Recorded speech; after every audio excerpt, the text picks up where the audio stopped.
যুক্তরাষ্ট্র ও ইসরায়েলের যৌথ হামলায় ইরানের সর্বোচ্চ ধর্মীয় নেতা আয়াতুল্লাহ আলী খামেনি নিহত হয়েছেন।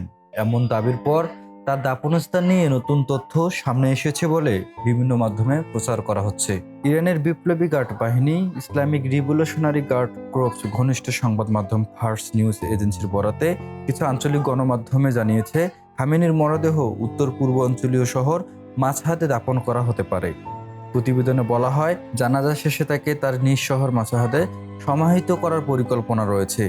একই সঙ্গে রাজধানী তেহরানে বড় পরিসরে গণশোক ও স্মরণানুষ্ঠানের আয়োজনের প্রস্তুতির কথাও বলা হয়েছে। তবে জানাজা ও শোক অনুষ্ঠানের তারিখ এখনও আনুষ্ঠানিকভাবে ঘোষণা করা হয়নি। এর আগে বার্তা সংস্থা রিটার্স দুটি মার্কিন সূত্রের বরাতে জানায়, 28 ফেব্রুয়ারি ভোরে ইরানে কথিত ইসরায়েল যুক্তরাষ্ট্রের যৌথ হামলার সময় খামেনির শীর্ষ উপদেষ্টাদের সঙ্গে বৈঠকে ছিলেন। ইসরায়েলি কর্মকর্তাদের দাবি, ওই হামলার তার কয়েকজন ঘনিষ্ঠ সহযোগীও নিহত হন।